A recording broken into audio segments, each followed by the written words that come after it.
आप सही भक्तों को राधे राधे। तो आज हम सही भक्तों के लिए इस वीडियो के माध्यम से, इस चैनल के माध्यम से एक ऐसा महाप्रयोग बताएंगे जो ना आपने कभी सुना होगा और ना ही इसी के बारे में किसी ने आपको जानकारी दी होगी। आप सभी जानते हैं जब भी माता रानी के पावन दिन आते हैं, नवरात्रि आते हैं, तो सभी लोग बड़े हर्षोल्लास के साथ इन नवरात्रों को मनाते हैं। माता दुर्गा की, माता कुलदेवी की स्थापना करते हैं, कलश की स्थापना करते हैं और कलश की स्थापना करने से पहले जौ बीजते हैं, खेतरी बोते हैं।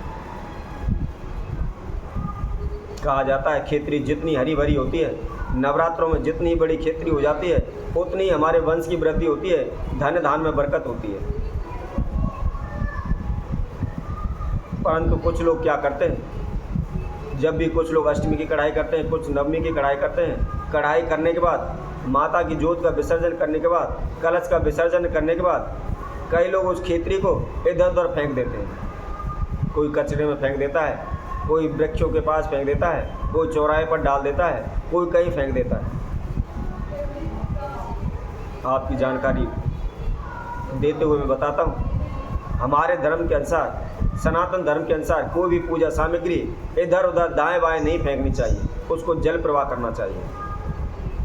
क्योंकि जिसका भी हमने पूजन किया, आह्वान किया है, उसके अंदर सर्वशक्ति विराजमान होती है, वह पूजनीय होती है। इसलिए कभी भी समदा को इधर उधर दाएं बाएं नहीं फेंकना चाहिए, उससे हमें पाप लगता है। माता रानी के प्रकोप का भागी हमदार होते हैं। कुछ लोग उसको जल प्रवाह कर देते हैं। तो इसी से संबंधित इस खेतरी के द्वारा हम एक ऐसा महाप्रयोग बताएंगे जिससे निश्चित ही आपके धन धान में वृद्धि होगी, आपके अन्न के भंडार हमेशा भरे रहेंगे, वंश में वृद्धि होती रहेगी, दिन प्रतिदिन आप ऊंचाइयों की ओर बढ़ते जाएंगे।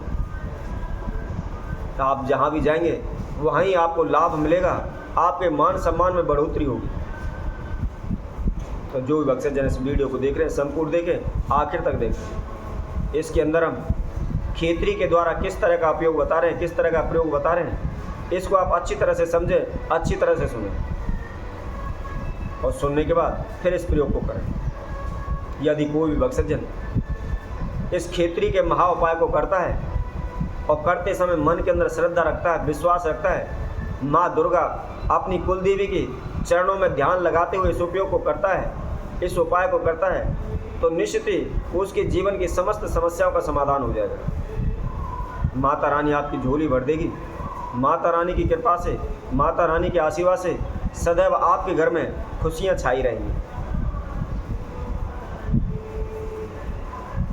तो आगे हम इस उपाय को बताते हैं। इससे पहले जो भी भक्तजन इस वीडियो के माध्यम से हमारे साथ जुड़े हुए हैं, सर्वप्रथम वह हमारे चैनल को सब्सक्राइब करें, लाइक करें तथा कमेंट बॉक्स में जाकर के राधे राधे अवश्य लिखें।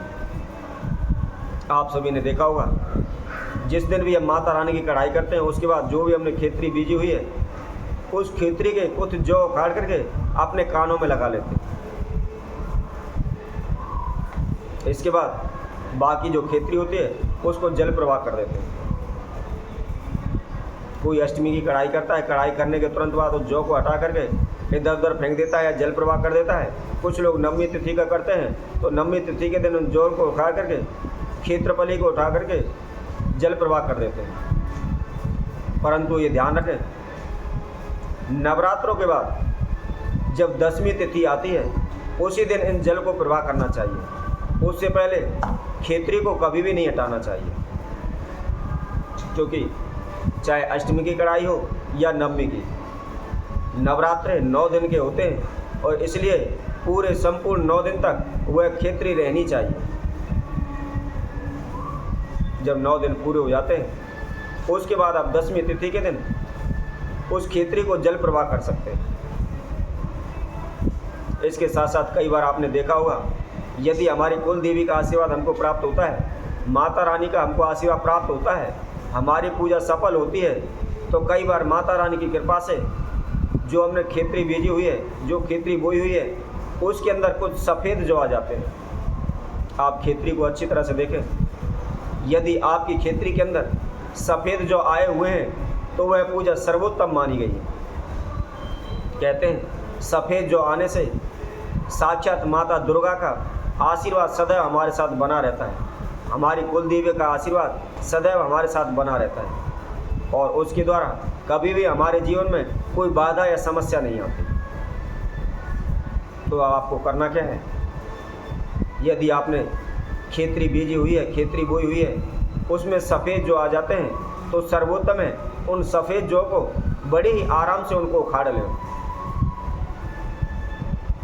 यदि सफ़ेद जौ नहीं भी आए हैं तो आप वैसे ही कुछ उसमें से जौ उखाड़ लें और उखाड़ने के बाद कई बार आपने देखा होगा हम माता रानी की जो अखंड जोत लगाते हैं और जोत संपूर्ण होने के बाद उसमें कुछ जोत बच जाती है, तो आपने वो जोत लेनी है और उस जोत को लेकर के जो भी आपने जौ लिए हुए हैं उनके ऊपर लपेट लें। लपेटने के बाद आप एक सफ़ेद प्लेन कागज़ लें और जो माता रानी की जोत थी उसके अंदर जो भी आपने घी डाला हुआ था उस घी के द्वारा उस सफ़ेद कागज़ पर अपनी मनोकामना लिखें। यदि आपको नौकरी नहीं मिल रही है तो नौकरी के लिए प्रार्थना करें। यदि आपके संतान सुख में कमी है, आपकी झोली नहीं भर पा रही है या आपके वंश में वृद्धि नहीं हो रही है तो आप संतान सुख की प्रार्थना उस सफ़ेद कागज़ पर लिखें। यदि आपका कारोबार व्यापार नहीं चल रहा तो कारोबार व्यापार के लिए लिखें। यदि आप दिन प्रतिदिन कर्जे में डूब रहे हैं तो उस कर्जा को लिखें। यदि आप ज़मीन खरीदना चाहते हैं, मकान बनाना चाहते हैं, उसमें बार बार हानि रुकावट आ रही है तो उसको लिखें। अब लिखने के बाद जो भी आपने जौ लिए हुए हैं और जिस पर जो बची हुई जोत थी उसका जो धागा था उसको हमने लपेटा हुआ है उस कागज़ के अंदर रख दें। कागज़ के अंदर रख करके किसी भी मूली धागे की सहायता से उसको अच्छी तरह से बांध दें ताकि उसमें से जो भी समदा रखी हुई है वह गिरे नहीं। और आप सभी जानते हैं जब भी हम कलश स्थापना करते हैं, माता रानी की पूजा से प्रारंभ करते हैं तो हम माता रानी की चुन्नी उसके अंदर अवश्य रखते हैं। तो आपने वह चुन्नी लेनी है और चुन्नी के अंदर जो भी आपने कागज़ में मनोकामना लिखी थी, जो लिए हुए थे, उन सभी को उस चुन्नी के अंदर रख लें। यदि किसी के संतान सुख में कमी आ रही है, उनको संतान का सुख नहीं मिल पा रहा, तो ऐसे वक्त के लिए जो भी आपने पोटली तैयार की हुई है उसको लें, उसके साथ 2 फल रहें तथा अपनी कुल देवी का ध्यान करते हुए उसकी झोली में डाल दें। तो जिसके संतान सुख की कमी आ रही है वह उसको लेकर के अपने मस्तिष्क से लगा करके माता रानी का ध्यान करते हुए उन फल का सेवन करें और जो और माता की चुन्नी रखी हुई थी उसको उठा करके कहीं भी स्वच्छ जगह पर रख दें। ऐसा करने से शीघ्र ही माता रानी की कृपा से उसकी झोली बढ़ जाएगी। यदि किसी का कारोबार व्यापार नहीं चल रहा तो वह अपने कारोबार व्यापार में जहाँ भी पूजा स्थान है उसमें रख दें।